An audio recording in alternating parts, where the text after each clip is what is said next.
कहूँगी कि अनुराग कश्यप जो है बहुत ही मंद बुद्धि है। अच्छी टीआरपी के लिए वो अच्छा काम कर सकता था, लोगों को रिक्वेस्ट कर सकता था कि ये फिल्म बनी है देखो, या कुछ और भी निवेदन कर सकता था, परंतु उसने बहुत ही गंदी राजनीति की है और अपनी टीआरपी बढ़ाने के लिए इसने जो अभद्र टिप्पणी की है ब्राह्मण समाज पर, इसको कोई भी बर्दाश्त नहीं करेगा। जिसने भी सुना किसी ने इसको अप्रिशिएट नहीं किया है, ये अप्रिशिएबल नहीं है।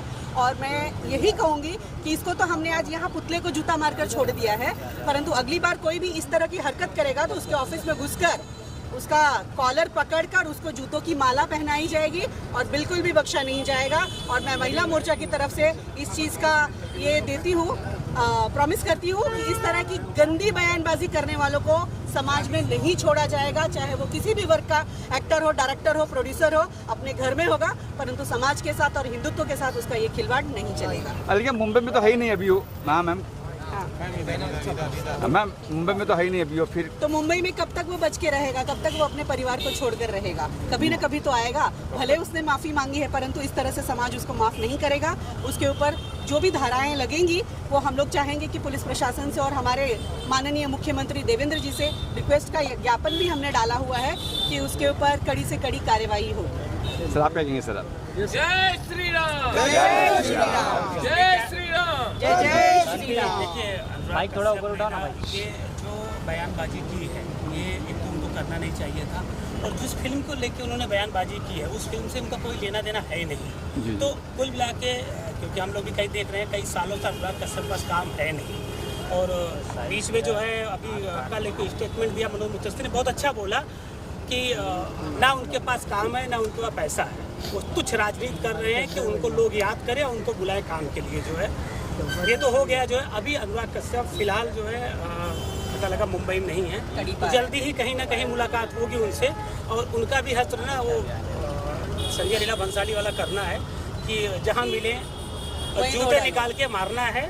उसके बाद देखा, हमने बोल के भी रखा है अपने संगठन से आए लोगों से कि वो कहीं भी दिखे, कहीं शूटिंग कर रहा हो, जाके मारो उसको, फिर देखेंगे जो है क्या करना है। क्योंकि ब्राह्मणों का अपमान तो बाकी लोग बर्दाश्त कर सकते हैं, हम नहीं बर्दाश्त करते, क्योंकि हम क्षत्रिय हैं और सनातन सेना चला रहे हैं। सनातन सेना का मतलब क्या है कि सब धर्मों का सम्मान करें और सब धर्मों को लेके चलें।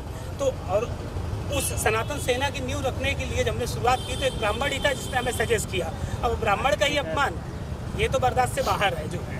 और अभी आने वाले समय में भी अभी किसी न किसी को सबक सिखाना पड़ेगा, तभी ये समझेंगे कि अब ना ये पब्लिसिटी लिए जो फिल्मों में कभी ब्राह्मण के ऊपर, कभी क्षत्रिय के ऊपर, कभी धर्म के ऊपर कुछ भी डाल देते हैं, ना डालें। उनका जो काम है, फिल्मों का काम है मनोरंजन कराना, वो मनोरंजन के लिए ही फिल्में बने, ज़्यादा अच्छा है।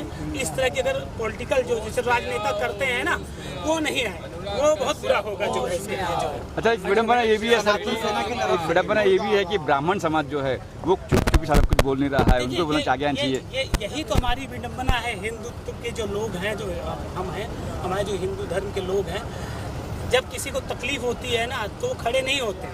फिर वहाँ पे आज हमारे जो ब्राह्मण समाज के बड़े पॉलिटिशियन हैं, बड़े नेता हैं, उनको बोलना चाहिए, पहल उनको करनी चाहिए। जब स्टेटमेंट दिया मैंने 5 घंटे वेट किया कि कोई तो बोलेगा, पर एक भी ब्राह्मण नेता जो अपने आप को जो है बोलते हैं कि भैया हमें सेना बना के रहो, सेना बना के हम ब्राह्मणों के लिए फालतू चीज़ों के लिए बोलते हैं, मगर इस पर किसी ने कोई प्रतिक्रिया दी नहीं। ये बहुत ही दुर्भाग्यपूर्ण बात है जो है, और देना चाहिए। अभी भी समय है, अभी भी देना चाहिए उनको कि एक तुच्छ डायरेक्टर जिसकी कोई औकात नहीं है, जिस पास काम नहीं है, बेवड़ा आदमी है, वो ज़्यादा ऐसा बोल के जा रहा है जो है। तो आज इनको बोला, अगर यही बात किसी मुस्लिम के बारे में बोला होता ना तो शायद ही वो हिंदुस्तान किसी कोने में होता, उसको कुत्ते तरह मारते हैं।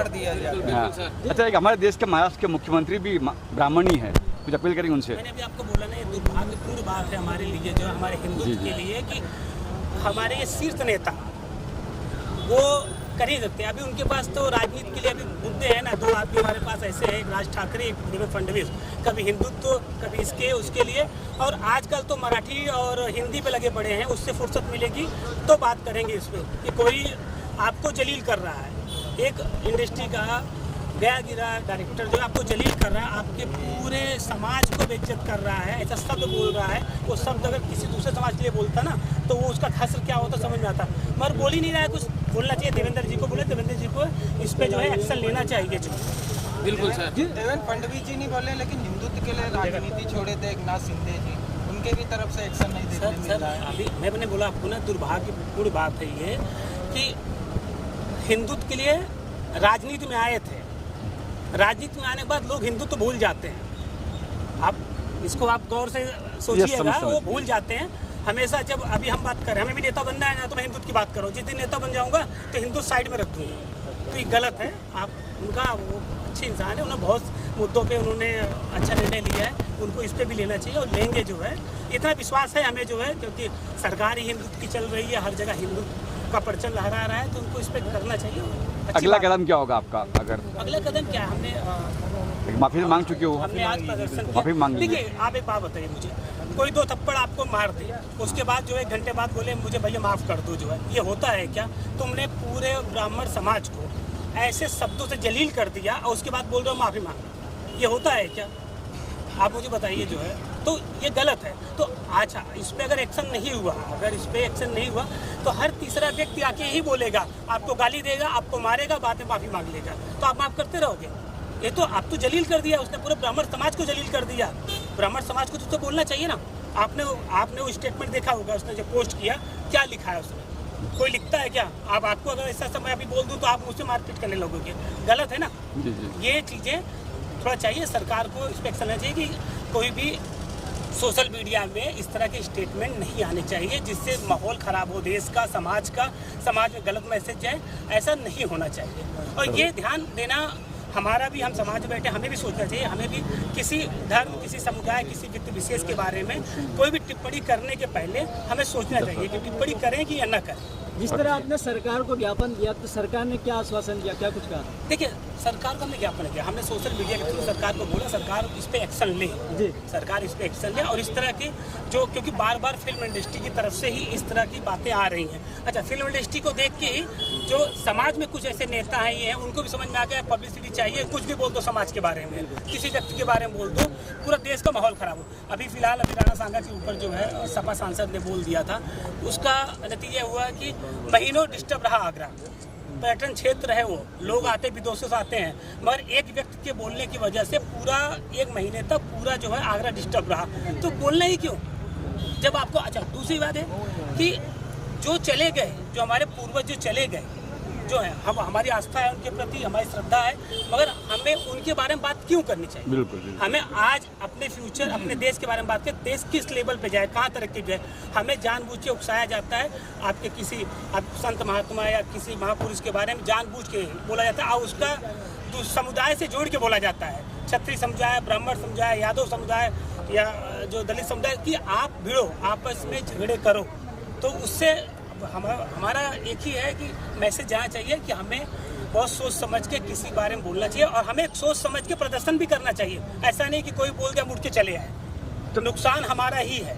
एक सवाल सर इसके हटके है, औरंगजेब की कब्र खोदनी चाहिए या रखनी चाहिए, क्या क्या क्या? देखिए, मैंने आपको क्या बोला, हम एक संगठन ऐसा चला रहे हैं, हर धर्म का सम्मान है। मैं बोल रहा हूँ, मैं अपने धर्म के लिए काम कर रहा हूँ, मैं अपने धर्म को आगे बढ़ाने के लिए काम कर रहा हूँ। उनका धर्म उनका है, वो अपने धर्म के लिए काम कर रहे हैं, तो हम क्यों किसी धर्म में हस्तक्षेप करें? सर, उनको मरे हुए बहुत दिन हो गया, जिनकी बात कर रहे हैं आप, तो उनकी कब्र से मुझे क्या लेना देना? बिल्कुल। तो उनकी कब्र से मुझे लेना देना नहीं, मैं अपने धर्म की बात कर रहा हूँ। हाँ, मेरे धर्म पे संकट आएगा, अगर मेरे धर्म के बारे में आप गलत टिप्पणी करोगे तो मैं बोलूँगा। अब आप नहीं बोलोगे तो मैं भी नहीं बोलूँगा। सनातन सेना द्वारा कल के दिन बांगू नगर पुलिस स्टेशन में एक शिकायत दर्ज कराई गई, तो आपको वहाँ से क्या आश्वासन मिला? देखिए, उन्होंने बोला कि हम इस पे देखते हैं, उनको हमने सोशल मीडिया पर क्या उन्होंने लिखा, क्यों पोस्ट किया जो है, और अगर ऐसा लगता है गलत बोला है, लिखा पोस्ट किया, अगर हमें लगता है तो हम उस पर आगे FIR दर्ज करेंगे। उनको समय चाहिए, क्योंकि सोशल मीडिया का मामला है ना। सोशल मीडिया में क्या, अभी हमने पोस्ट किया 1 घंटे बाद डिलीट मार दिया, तो एविडेंस तो होने चाहिए ना। बिल्कुल। हमने आपका स्क्रीनशॉट मार के रखा, मगर आपने अपने प्लेटफॉर्म से हटा दिया क्योंकि आपने गलती एक्सेप्ट कर ली। तो उनको भी चाहिए चीज़ें कि हमारे पास एविडेंस हो, तो पुलिस करेगी। पुलिस ने हमें बोला है, हम उस पर जो भी होगा कार्रवाई करेंगे जो है। और ये हमारा जो प्रदर्शन था, हमारा प्रदर्शन का किसी को तकलीफ देने का नहीं था, हमें ये सिर्फ था कि हमारी बात लोगों को समझ में आए कि आज अगर हमने छोटा प्रदर्शन किया है, कल अगर आप बोलोगे तो हम इससे बड़ा प्रदर्शन करेंगे और उग्र भी हो सकता है, क्योंकि बार बार हम बर्दाश्त नहीं करेंगे कि कोई व्यक्ति किसी समुदाय या किसी महापुरुष या किसी संत के बारे में बोल के निकल जाए, क्योंकि आपको पब्लिसिटी चाहिए ना, मगर हमें हमारा समाज चाहिए। हमारी संस्कृति चाहिए कि हम अपनी संस्कृति को मेंटेन रखें जो ये तो एक बहुत छोटा सा टोकन था, एक संदेश देने मात्र के लिए कुछ लोग जमा होकर हम लोगों ने संदेश दिया है। अगर इस पे उचित कार्रवाई पुलिस ने नहीं किया या अनुराग कश्यप ने इस तरह का बयान, माफ़ी मांग लेना मात्र इससे नहीं होगा, उनको कुछ ठोस बोलना पड़ेगा, समाज के लिए ठोस करना पड़ेगा। इस तरह से समाज को बांटकर बयान देना ये अपने आप में गलत है। ये आज का जो आंदोलन है हम लोग का, एक छोटा सा एक हम लोग सांकेतिक आंदोलन जिसे कहते हैं वो है। अगर हम लोग की मांगे नहीं मानी गई तो हम लोग बड़ा आंदोलन करेंगे और बड़ी कार्रवाई की बात हम लोग करेंगे। Thank you sir. Thank you. मैं आप एक ब्राह्मण, जैसा ही मुझे मालूम पड़ा ये चीज़ें कि अनुराग कश्यप जी ने ऐसा कहा है, बिल्कुल तो मैं यही कहना चाहूँगा, आज मुझे समझ, जैसा ही मुझे मालूम पड़ा ये चीज़ें कि अनुराग कश्यप जी ने ऐसा कहा है, बिल्कुल तो मैं यही कहना चाहूँगा, आज मुझे समझ में नहीं आ रहा जितने हमारे बॉलीवुड वाले हैं, इन्हें सिर्फ हिंदू धर्म ही क्यों दिखता है। हिंदू धर्म के खिलाफ मूवी बनाएंगे, हिंदू धर्म के खिलाफ आवाज़ उठाएंगे, सब हिंदू धर्म के खिलाफ ही जाती है। अब तो इन्होंने हद कर दी, जो इन्होंने किया है अभी, सीधा ब्राह्मणों पे कहते हैं हम मूतेंगे। मूतेंगे मतलब ये इनकी औकात हो गई है कि हम पे मूतेंगे। अगर आप देखेंगे तो प्रभु श्री राम भी अपने किसी कार्य को करने से पहले ब्राह्मण से सलाह लेते थे, और ये उन पे मूतने की बात कह रहे हैं और कह रहे हैं मैं माफ़ी मांग ली। अरे माफ़ी मांगने से कुछ नहीं होता है। आइए मेरे सामने खड़े होइए, मैं आपको 2 चमाट मारता हूँ, सबके सामने माफ़ी मांगता हूँ। क्या आप मुझे माफ़ करेंगे? नहीं करेंगे। अगर आप बोलते कि मैं माफ़ी मांगते उससे काम खत्म होता है, तो मैं सिर्फ एक ही चीज़ कहूँगा, मेरे सामने आइए, मैं आपको सभी के सामने 2 चमाट मारूंगा और आपके सामने माफ़ी मांगूंगा, फिर आप क्या कार्रवाई करते देखता हूँ मैं। तो मैं यही चाहता हूँ, इन पे कड़ी से कड़ी कार्रवाई होनी चाहिए, क्योंकि हमारे संविधान के हिसाब से, मैं एक प्रोफेसर भी हूँ, जहाँ तक का मुझे इस बारे में नॉलेज है कि हमारे संविधान में चीज़ लिखा है, किसी भी जाति, वर्ग या धर्म पे अगर कोई उंगली उठाता है तो उस पर संविधान के तहत अलग कार्यवाही की जाती है। और अभी हमारी जो संहिता बनी है BNS, ये अलग दौरे से चल रही है और इन पे कड़ी से कड़ी कार्रवाई होनी चाहिए। जैसे कि सर जी ने बताया कि हमने लेटर दिया है, हम देखेंगे, ये देखना नहीं है, ये स्टेटमेंट पूरे इंडिया में चल रहा है। आपको इस पे कड़ी से कड़ी कार्रवाई करनी चाहिए। यदि आप कड़ी से कड़ी कार्रवाई नहीं करेंगे तो मैं एक युवा नेता होने के नाते ये भी कहूँगा कि हमारे सारे युवाओं जहाँ जहाँ होगा इनके खिलाफ आंदोलन और प्रदर्शन कार्य चालू रखेंगे। Thank you. सनातन सेना का प्रत्येक कार्यकर्ता, ये जूता केवल दिखाने के लिए नहीं है, सनातन सेना का प्रत्येक कार्यकर्ता ऐसा ही जूता उनके लिए हाथ में लिए टहल रहा है और ढूंढ रहा है। अब वो जब भी मिलेंगे जूता खाएंगे, इसलिए निश्चिंत रहे वो।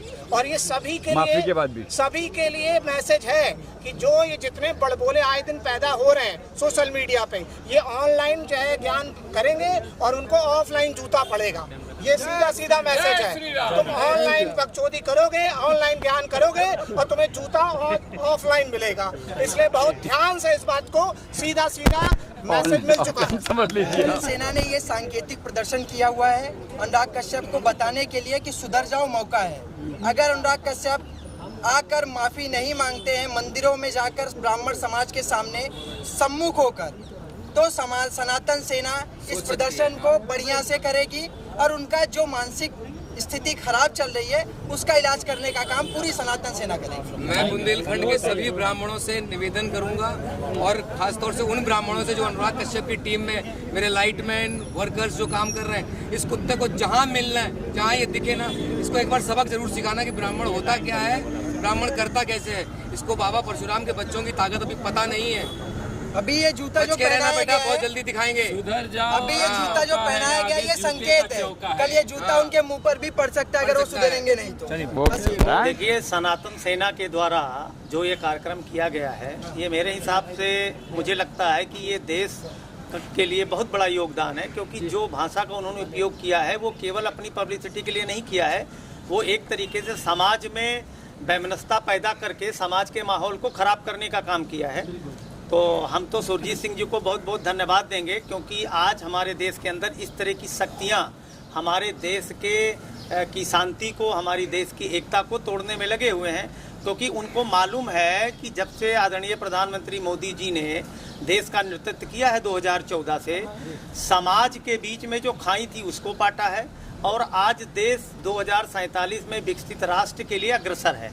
तो चूँकि इस तरह की शक्तियाँ जो राजनीतिक रूप से इस विचारधारा को परास्त नहीं कर पाती हैं, वो इस तरह के लोगों को आगे करके, जिनका कोई वजूद नहीं है, किसी भी समाज के बारे में अपशब्दों का इस्तेमाल करके समाज के बीच में आपस में लड़ाई झगड़ा पैदा करने का प्रयास करती हैं, तो मैं समझता हूं कि देश के हर सामाजिक संगठन का यही कर्तव्य होता है कि ऐसी शक्तियों की विचारधारा को पूरी तरीके से विरोध करने का और कानूनी तौर पे उनको निश्चित तौर पे सज़ा दिलाने का काम करने का, क्योंकि जब तक ऐसे लोगों को सज़ा नहीं मिलती है तब तक वो लोग शांत नहीं होते और वो उनको क्या लगता है ऐसा बोल दिया, बाद में माफ़ी मांग लिया, उनकी पब्लिसिटी हो गई। मैं समझता हूँ कि राष्ट्रीय सुरक्षा अधिनियम के तहत उनके खिलाफ कार्रवाई की जाए, क्योंकि ये जो कार्य उन्होंने किया है वो भारत की सुरक्षा के लिए खतरा है। क्योंकि अगर समाज में मान लीजिए ब्राह्मणों को आपने बोला कि मैं उनके ऊपर मुँतूंगा, अब ब्राह्मण समाज उद्दलित होकर दूसरे समाज के बारे में गलत शब्दों का इस्तेमाल करेगा तो दो समाज जब आपस में भिड़ेंगे तो समाज की शांति के लिए खतरा पैदा होगा। और ये हम बिल्कुल नहीं चाहते, क्योंकि हम सभी सनातनी लोग देश की एकता के लिए कार्य करते हैं और सभी संगठनों का मूल उद्देश्य यही है। Okay ji thank you sir, सारी परिचय बताइए। दीजिए सर। जी, तो अभी जिस विषय में हमने वक्तव्य दिया है, जी। हमारे सुरजीत सिंह जी सनातन सेना के राष्ट्रीय अध्यक्ष हैं, फिल्म प्रोड्यूसर भी हैं और बहुत ही प्रतिभाशाली युवा नेता के तौर पर हम उनको देखते हैं। तो चूँकि अटल बिहारी वाजपेयी जी की विचारधारा पे बना जो संगठन है अटल सेना, हम लोगों का यही कर्तव्य है कि समाज के जो युवा हैं उन सब लोगों को राजनीति में आने की ज़रूरत है, क्योंकि राजनीति अब हम जैसे लोगों का, युवा लोगों का, पढ़े लिखे लोगों का कार्य हो गया है। क्योंकि जब तक हम लोग राजनीति को एक प्रोफेशन नहीं बनाएंगे तब तक राजनीति में जो गंदगी है वो दूर नहीं होगी, और गंदगी को दूर करने के लिए ऐसे युवा नेताओं का आना जरूरी है। और अटल सेना हमेशा इस तरह के युवा और प्रतिभाशाली नेताओं का सम्मान करती है और अटल सेना इस मुद्दे पर सुरजीत सिंह का पूरी तरीके से समर्थन करती है और सनातन सेना के लिए अपना योगदान देने का वचन निभाती है।